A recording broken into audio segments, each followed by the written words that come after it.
ప్రతిబింబించేటటువంటి లక్షణం మానవుడి యొక్క లక్షణం. అది ఎవరు? అది కూడా లోపల పరమాత్మ ఉన్నాడు కాబట్టే మనం ప్రతిస్పందిస్తున్నాం. ఏ ప్రతిస్పందన లేకుండా ఎవరన్నా ఉండగలరా అండి? ఎవరన్నా ఉండగలరా? ఆఖరికి ఒక మూగవాడైనటువంటి వాడు కూడా లోపల ప్రతిస్పందన ఉంటుంది, బయటికి చెప్పలేకపోవచ్చు. వాడి లోపల ప్రతిస్పందన ఉంటుంది. కళ్ళు లేనటువంటి ఒక అంధుడిలో కూడా ప్రతిస్పందన ఉంటుంది, బయటికి వ్యక్తపరచలేకపోవచ్చు. కాబట్టి ఆ రెస్పాండ్ అయ్యేటటువంటి లక్షణం ఏదైతే ఉందో అది కూడా నేనే అని చెప్తూ ఇంకా కొన్ని చెప్తున్నారు. చూడండి, పృథివీతత్వం గురించి చెప్తున్నారు. పుణ్యో గంధ పృథివ్యాం చ తేజశ్చాస్మి విభావసౌ జీవనం సర్వభూతేషు తపశ్చాస్మి తపస్విషు పుణ్యో గంధ పృథివ్యాం చ తేజశ్చాస్మి విభావసౌ జీవనం సర్వభూతేషు తపశ్చాస్మి తపస్విషు. పృథివ్యాం పుణ్యః గంధః, భూమిలో ఉండేటటువంటి పుణ్యః గంధః మంచి సువాసన, అది కూడా నేనే. విభావసౌ తేజః చాస్మి, అగ్నిలో ఉండేటటువంటి తేజస్సు నేనే. అగ్నిలో రెండు లక్షణాలు ఉంటాయండి, ఒకటి వేడి, రెండోది కాంతి. కాబట్టి ఆ తేజస్సు అనేటువంటి లక్షణం నేనే. సర్వభూతేషు చ జీవనం, అన్ని ప్రాణులలో ఉండేటటువంటి జీవనం అంటే ప్రాణం ఏదైతే ఉందో అది కూడా నేనే. తపస్విషు చ తపః అస్మి, తపస్సులు చేసేటటువంటి వాళ్ళు ఆ తపశ్శక్తి ఏదైతే ఉందో అది కూడా నేనే. ఇక్కడ మళ్ళీ ఆయన్ని ఒక 4 చెప్పారు. ఏమేమన్నారు దీంట్లో? పుణ్యోగంధ పృథివ్యాం చ, భూమిలో ఉండేటటువంటి మంచి సువాసన. భూమిలో మంచి సువాసన ఎక్కడ ఉంటుందండి? భూమిలో మంచి సువాసన ఎప్పుడు తెలుస్తుంది చెప్పండి మీకు? భూమిలో మంచి సువాసన అందరికీ మంచి ఎక్స్పీరియన్స్ ఇది. బాగా ఈ సమ్మర్లో భూమి అసలు కాగిపోయి ఉంటుంది. కాగిపోయినప్పుడు ఆ మాన్సూన్స్ వస్తాయి కదా, మనకు ఋతుపవనాలు అంటాం. మనం ఆ ఋతుపవనాలు మొట్టమొదటి వర్షం జూన్ 4-5 తేదీల్లో జనరల్గా ఆ టైంలో ఋతుపవనాలు వచ్చినప్పుడు ఉన్నట్టుండి సడన్గా వాతావరణం కొంచెం చల్లటి గాలి అట్లా వీస్తుందా, ఆ గాలికి ఎక్కడి నుంచో ఒక మంచి వాసన వస్తుంది. ఆ వాసన రాగానే వెంటనే ఎక్కడో వర్షం పడుతోందిరా అంటూ ఆటోమేటిక్గా తెలిసిపోతుంది. అది పుణ్యోగంధ పృథివ్యాం చ, ఆ భూమిలో ఆ తడి తగలగానే అదేం విచిత్రమో ఆ భూమిలో ఉండేటటువంటి అద్భుతమైనటువంటి వాసన మనని చేరుకుంటుంది. దీన్ని బట్టి మనం చెప్తాం వర్షం వస్తుంది ఇప్పుడు. ఇది పక్కన పెట్టండి. ఇప్పుడు ఒక మల్లె చెట్టు ఉందనుకోండి, మల్లె తీగ ఉందనుకోండి, మల్లెపువ్వు వాసన ఎట్లా ఉంటుంది? చాలా బాగుంటుంది కదా, చాలా బాగుంటుంది మల్లెపువ్వు వాసన. ఆ తీగలాగా పెరుగుతుంది అది. ఇప్పుడు సీజన్ ఇంకా మొదలవుతుంది, సీజన్ బాగా ఇంతింత పూస్తాయి. మా ఇంట్లో అయితే ఇంతింత లావున ఇన్ని పూస్తాయి. 2-3 చెట్లకి కలిపితే ఇన్ని వస్తాయి. ఒక 10 మూరల దాకా అవుతుంది అనమాట. అది ఆ వాసన చూస్తే అద్భుతమైనటువంటి వాసన అది. ఇప్పుడు చెప్పండి నాకు, ఆ మల్లె తీగ యొక్క వేరు మొదలు ఎక్కడుంది? భూమిలో ఉంది కదా. ఆ మల్లె తీగ పెరగడానికి కావలసినటువంటి శక్తి, దానికి కావలసినటువంటి లవణాలు కానీ, దానికి కావలసినటువంటి న్యూట్రియంట్స్ కానీ ఇవన్నీ ఎక్కడి నుంచి తీసుకుంటుంది? భూమిలోంచే కదండి. దానికి కావలసిన నీరు కానీ, శక్తి కానీ అన్ని భూమిలోంచే తీసుకుంటుంది కదా. ఇప్పుడు అన్ని భూమిలోంచే తీసుకుంటున్నప్పుడు ఆ వాసన ఎక్కడి నుంచి వస్తుంది? లేదు సార్, కొనుక్కొస్తుంది, స్ప్రే చేసుకుంటుంది. డియోడ్రెంట్ తెచ్చుకొని స్ప్రే చేసుకుంటుందా? డీమార్ట్లో కొనుక్కుంటుంది. ఎక్కడి నుంచి వస్తుంది దానికి? భూమి లోపల కనుక ఆ వాసన లేకపోతే ఆ మల్లె పువ్వుకి ఆ వాసన వస్తుందా? విచిత్రం ఏంటంటే మల్లె చెట్టుకు మాత్రమే తెలుసు భూమిలో ఆ వాసనని ఎట్లా తీసుకోవాలి అనేటువంటిది. మనకి తెలియదు. ఆ టెక్నిక్ దానికి మాత్రమే తెలుసు. ఆ చెట్టుకు మాత్రమే పెట్టాడు భగవంతుడికి. ఆ భూమిలో ఉండేటటువంటి మల్లె చెట్టు మామూలుగా మొదట్లో ఇంత ఉంటుంది, అది నాటినప్పుడు ఇంత చిన్న మొక్క అంత పెద్దదవుతుంది, అన్ని పూలు పూస్తుంది, అన్నిటికీ కావలసినటువంటి వాసనని, ప్రతి పువ్వుకి కావలసినటువంటి వాసనని భూమిలోంచే తీసుకుంటుంది. అది భూమిలో ఆ వాసన లేకపోతే దానికి ఎక్కడి నుంచి వస్తుంది ఆ వాసన? కొత్తగా తయారవుతుందా దాంట్లో? ఒక గులాబీ మొక్కకి, గులాబీ పువ్వుకి దాని యొక్క సపరేట్ వాసన ఉంటుంది, అద్భుతమైనటువంటి వాసన. అందుకనే ఏమన్నారు ఆ వాసనని? పుణ్యోగంధ. ఇవన్నీ కూడా ఫ్రాగ్రెన్సెస్ అండి. ఏ కంపు కొడితే ఆ కంపు కాదు, ఇది ఫ్రాగ్రెన్సెస్ అంటారు. అందుకనే ఆ పూలల్లో వచ్చేటటువంటి సుగంధం, పరిమళం ఏదైతే ఉందో అది ఆల్రెడీ భూమిలో ఉంది కాబట్టి భూమిలోంచి అవన్నీ స్వీకరించి ఆ పూల రూపంలో చక్కగా వెదజల్లుతున్నాయి. పుణ్యోగంధ పృథివ్యాంచ, భూమిలో ఉండేటటువంటి మంచి సువాసనని నేను అంటూ, తేజస్యాస్మి విభావసౌ, అగ్నిలో ఉండేటటువంటి కాంతిని నేను. కాబట్టి అగ్ని ఒక దీపశిఖ. అగ్ని కణం అనేటువంటిది కింద పుడుతూ ఉంటుంది, పైకి వెళ్ళిపోతూ ఉంటుంది, పుడుతూ ఉంటుంది, పైకి వెళ్ళిపోతూ ఉంటుంది. అది వెళ్ళిపోతూ ఉన్నంతసేపు కూడా ఏం చేస్తుంది? కాంతిని వెదజల్లుతూ ఉంటుంది. కాంతి అనేటువంటిది లేకపోతే మన జీవితం దుర్భరం అయిపోతుంది. పగలనేటువంటిది సూర్యుడి యొక్క కాంతిలో ఎలాగో అలా గడిపేస్తాం. కానీ రాత్రి మనం మసలాలనుకోండి, మన పనులు మనం చేసుకోవాలనుకోండి, ఏదో ఒక దీపకాంతి అనేటువంటిది మనకు కావాలి. కాబట్టి ఆ దీపం వెలిగించినప్పుడు చక్కగా మంట అనేటువంటిది వస్తుంది, అగ్ని అనేటువంటిది వస్తుంది. అగ్నితో పాటు దాంట్లోంచి వచ్చేటటువంటిది కాంతి కూడా బయటకు వస్తుంది. కాబట్టి ఆ కాంతి అనేటువంటిది ఒక దివ్యమైనటువంటి శక్తి. అది అందుకనే కాంతిని జ్ఞానంతో పోలుస్తారు. కాబట్టి ఆ దివ్యమైనటువంటి కాంతి ఏదైతే ఉందో అది నేను. జీవనం సర్వభూతేషు, అన్ని భూతాలలో ఉండేటటువంటి జీవనాన్ని నేను, ప్రాణాన్ని నేను. కాబట్టి మనందరిలో కూడా ఉన్నటువంటిది ఏంటి? ఏముంది మన లోపల? ప్రాణం ఉందా? ఏమైనా డౌట్ ఉందా ఎవరికన్నా? ఉంటే చెప్పండి ఇప్పుడే. మామూలుగా అప్పుడప్పుడు మాత్రం అంటూ ఉంటాం మనం, ఇంట్లో పిల్లలు అల్లరి చేస్తున్నారు అనుకోండి, ఏమంటారు? మరి వీళ్ళతో ప్రాణం పోతుందండి అంటారు. నిజంగా ప్రాణం పోతుందండి? ప్రాణం పోవాలని ఎవడన్నా కోరుకుంటాడా? ఎవరు కోరుకోరు. ప్రాణం ఉండాలి. నిజంగా ఆ ప్రాణశక్తి లోపల బతికున్నంతకాలం ఆ ప్రాణశక్తి లోపల చలనం చేస్తూ ఉంటుంది. చూసారా? అద్భుతమైనటువంటి శక్తి అండి అది. అది ఎవరు పెట్టగలరు? అది మనం పుట్టేటప్పుడే భగవంతుడు మన ఆ ప్రాణశక్తి రూపంలో మన లోపలికి వచ్చాడు. ఆయన మనతో పాటు ప్రాణ రూపంలో ఉంటాడు. ఆయన మనతో పాటు బయటకు వచ్చేస్తాడు. ఆయన జీవనం సర్వభూతేషు, అన్ని ప్రాణులు అండి. అది కుక్క, పిల్ల, బల్లె, మానవుడా, పక్ష, ఆలోచించద్దు. అన్ని ప్రాణులు, ప్రాణం ఉన్న ప్రతి దాంట్లో ఆ ప్రాణాన్ని నేనే. తేజస్వినామహం. ఇంకా ఏమంటున్నారు తర్వాత? బీజం మాం సర్వభూతానాం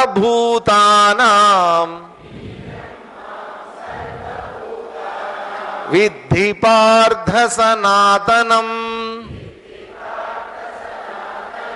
బుద్ధిర్బుద్ధిమతామస్మి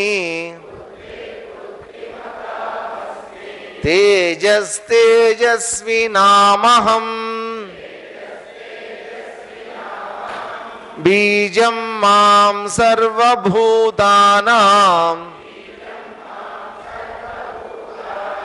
విద్ధి పార్థ సనాతనం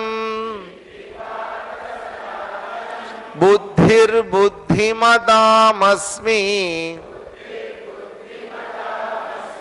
తేజస్వినామహం.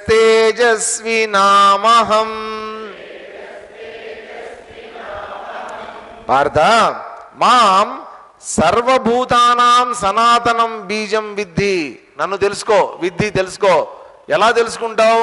సర్వభూతానాం సనాతనం బీజం, అన్ని ప్రాణులలో ఉండేటటువంటి సనాతనమైనటువంటి బీజం, పూర్వం నుంచి ఉన్నటువంటి ఆ విత్తనం, మొట్టమొదటి విత్తనం ఏదైతే ఉందో, బీజం ఏదైతే ఉందో, అది నన్నుగా తెలుసుకో. కాబట్టి మనందరం పుట్టాం. ఇప్పుడు నన్ను అడిగారు, సార్ మీరు ఎక్కడి నుంచి వచ్చారండి అని. మా తల్లిదండ్రుల దగ్గర నుంచి వచ్చారండి అని. సరే, మీ నాన్నగారు? వాళ్ళ నాన్నగారి నుంచి వచ్చారు. మా తాతగారి నుంచి. మీ తాతగారు? ముత్తాతగారి దగ్గర నుంచి వచ్చారు. ఆయన ఎక్కడి నుంచి వచ్చాడు? వాళ్ళ నాన్నగారు. ఆయన ఎక్కడి నుంచి వచ్చాడు? ఆయన ఎక్కడి నుంచి వచ్చాడు? ఆయన ఎక్కడి నుంచి వచ్చాడు? ఇట్లా వెళ్తూ వెళ్తూ వెళ్తూ వెళ్తూ పోతే ఎక్కడో ఒక చోట ద వెరీ బిగినింగ్ అనేది ఉంటుంది కదండి. అదే చిన్నప్పుడు మనం కోడి ముందా గుడ్డు ముందా చెప్పండి? కోడి ముందా గుడ్డు ముందా? ధైర్యం ఉన్నవాళ్ళు చెప్పండి.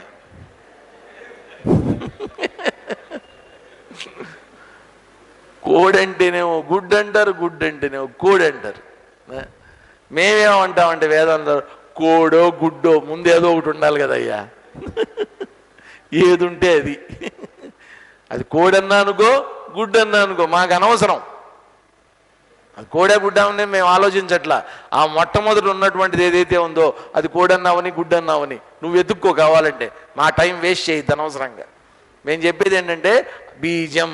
ఆ మొట్టమొదట ఉన్నటువంటి ఏ బీజం నుంచి కేవలం కోడి గుడ్డు మానవుడే కాదండి, సమస్త ప్రాణికోటి అంతా ఏదైతే సర్వభూతానం అన్ని ప్రాణులకి ఎక్కడో ప్రాణం అనేటువంటిది మొట్టమొదట పెట్టబడింది. చూసారా? దేని నుంచి అయితే ఈ ప్రాణులన్నిటికీ కూడా బీజం, దేని నుంచి అయితే ఇవన్నీ కూడా ఆవిర్భవించాయో, దేని నుంచి బ్రహ్మాండం అనేటువంటిది ప్రాణంతో సహా ఆవిష్కృతమైందో ఆ బీజం, మొట్టమొదట ఉన్నటువంటి సనాతనమైనటువంటి బీజం, ఈ సృష్టి కార్యం జరిగినప్పుడు మొట్టమొదట ఏర్పడినటువంటి బీజం ఏదైతే ఉందో అది నన్నుగా తెలుసుకో. కాబట్టి ఇప్పుడే చెప్తున్నది ఏంటి? నన్ను ఆ బీజంగా తెలుసుకో అని అన్నాడు ఇక్కడ కదండి. కాబట్టి మొట్టమొదట ఉన్నటువంటిది పరమాత్మే. ఆయన నుంచి మనందరం వచ్చాము అని చెప్తున్నారు. మరి ఆయన నుంచే మనందరం వచ్చినప్పుడు నాలో ఉన్నటువంటిది ఎవరు? ఆయనే. మీలో ఉన్నటువంటిది ఎవరు? ఆయనే. కుక్కలో ఉన్నటువంటిది ఎవరు? ఆయనే. పందిలో ఉండేది ఆయనే. ఇది కదా విచిత్రం. బీజం ఆయనే అయినప్పుడు దాని నుంచి వచ్చేటటువంటి చెట్టు అన్నింటిలో కూడా మొత్తం అంతా ఇంకా ఆయనే కంటిన్యూ అవుతూ ఉండాలి నిరంతరం. ఒక చెట్టు ఉందనుకోండి, మామిడి చెట్టు ఉందనుకోండి, ఆ మామిడి కాయ కాస్తుంది, దాంట్లో టెంక వస్తుంది, అది కింద పడుతుంది, మళ్ళీ ఇంకో చెట్టు వస్తుంది, దాని విత్తనం కింద పడుతుంది, మళ్ళీ ఇంకో చెట్టు వస్తూ ఉంటుంది కదా. మామిడికాయలోంచి మామిడి చెట్టే వస్తూ ఉంటుంది వస్తూ ఉంటుంది వస్తూ ఉంటుంది, ఎంతకాలమైనా వస్తూనే ఉంటాయి. అట్లాగా పడేస్తే మొలుస్తూ ఉంటాయి అవన్నీ. ఇప్పుడు మామిడి టెంకలోంచి యాపిల్ చెట్టు కావాలనుకుంటే వస్తుందా? రాదు కదా. అది యాపిల్ విత్తనంలోంచో యాపిల్ మొలకలోంచో దేంట్లోంచో రావాలి అది, అంతే తప్ప మామిడి దాంట్లోంచి యాపిల్ అనేటువంటిది రాదు. కాబట్టి మొట్టమొదట ఉన్నటువంటి భగవత్ చైతన్యం అనేటువంటి బీజంలోంచి మనందరం వస్తున్నాం. ఆది బీజంగా ఆయన ఉన్నాడు. దాంట్లోంచి మనందరం పుడుతున్నాం పుట్టిస్తున్నాం. కాబట్టి ఆయన యొక్క ప్రాణశక్తి ఆయన మన రూపంలో, ఆ బీజం రూపంలో ప్రారంభమై మనతో పాటు వస్తూనే ఉన్నాడు. సనాతనం. ఈ సంగతిని విద్ధి తెలుసుకో. బుద్ధిమతాం బుద్ధి. నేనెవరు? బుద్ధిమతాం.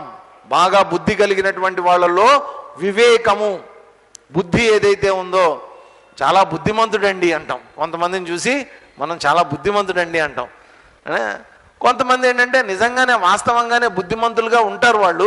కొంతమంది బుద్ధిమంతుల్లాగా నటించేటటువంటి వాళ్ళు ఉన్నారు. ఏదైనప్పటికీ కూడా బుద్ధి మాత్రం ఉంటుంది వాడికి. ఆ బుద్ధిగా నటించే వాళ్ళు ఏంటంటే వక్ర బుద్ధి ఉంటుంది. చాలా డేంజరస్ పీపుల్ ఉంటారండి కొంతమంది ప్రపంచంలో. చాలా కష్టం వాళ్ళతోటి. చాలా బుద్ధిమంతులుగా ఆషాఢ బూతులు అంటారు వీళ్ళని. అలాంటి వాళ్ళు కూడా ఉంటారు ఈ ప్రపంచంలో. బుద్ధి తీక్షణంగా ఉంటుంది. దాన్ని మంచికి వినియోగించేటటువంటి వాళ్ళు ఉంటారు, చెడుకి వినియోగించేటటువంటి వాళ్ళు ఉంటారు. కానీ బుద్ధి అనేటువంటిది ఒకటి ఉండాలి. బుద్ధి లేకపోతే మానవుడి యొక్క ఉనికి సాధ్యం కాదు. కాబట్టి ఈ బుద్ధిమంతులలో ఉండేటటువంటి బుద్ధి నేనే. తేజస్వినామహం.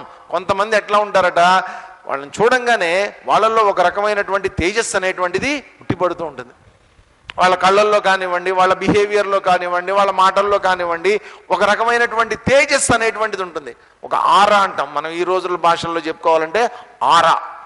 వాళ్ళని చూడంగానే మళ్ళీ చూడాలనిపిస్తూ ఉంటుంది, వాళ్ళకి దగ్గరగా ఉండాలనిపిస్తుంది, వాళ్ళతో మాట్లాడాలనిపిస్తుంది.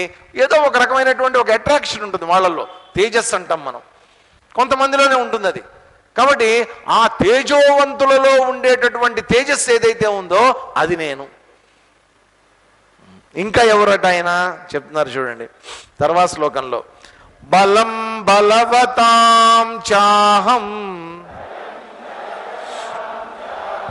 కామరాగ వివర్జితం ధర్మా విరుద్ధో భూతేషు కామోస్మి భరతర్షభా. బలం బలవతాం చాహం కామరాగ వివర్జితం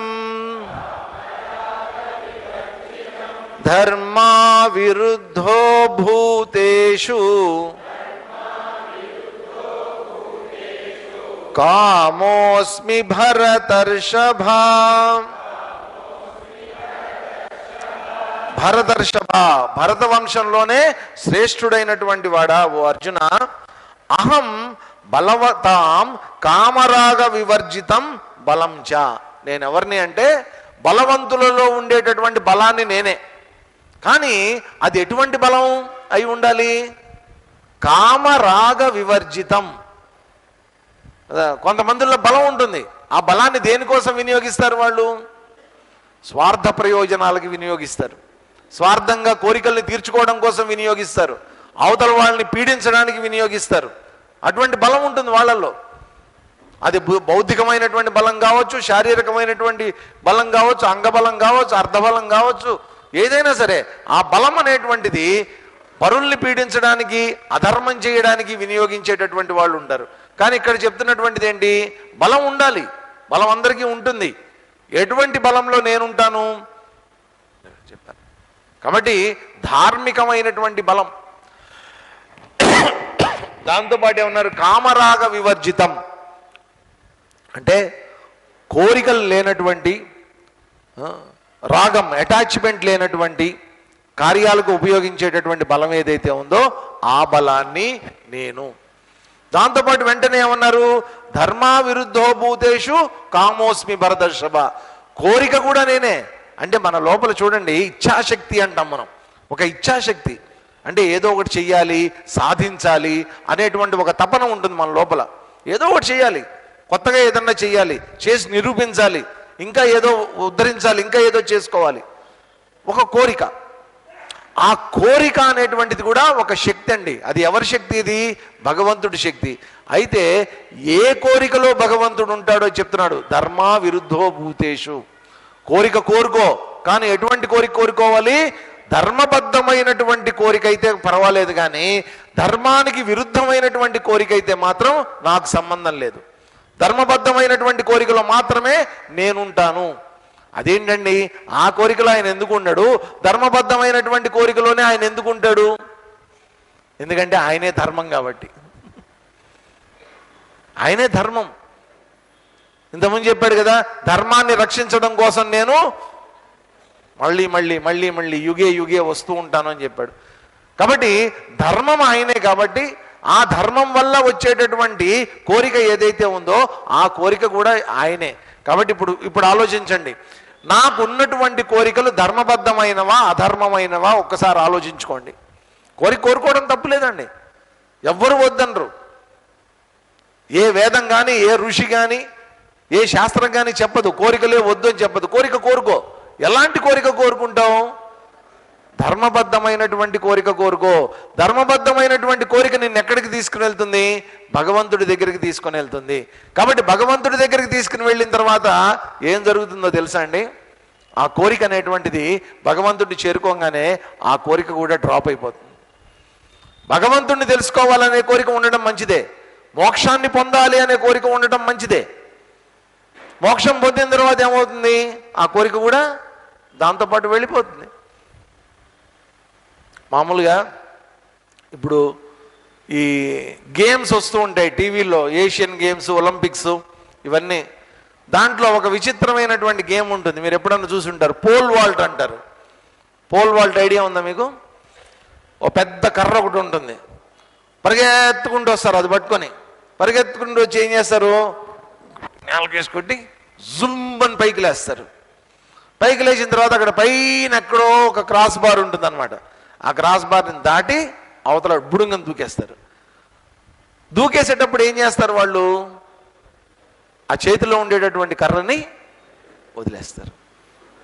ఆ కర్రతో సహా పడదామని ప్రయత్నం చేశాడు అనుకోండి, మూతిపళ్ళు రాలుతాయి. దాన్ని ఏం చేయాలి, వదిలేయాలి. విచిత్రం ఏంటంటే ఆ కర్ర సహాయం లేకుండా పైకి వెళ్ళలేడు. ఆ కర్రే అతన్ని దానిలో, ఆ కర్రలో ఉండేటటువంటి శక్తి తన శక్తి రెండూ కలిసి ఆ హైట్ చేరుకోవడానికి ఉపయోగపడుతుంది. అది అక్కడికి వెళ్ళిన తర్వాత అటువైపు పడిపోవాలి, అంతే. ఈ కోరిక కూడా అంతే. మన లోపల ఆ కోరిక అనేటువంటిది మన చేతిలో ఒక ఊతంగా ఉండాలి.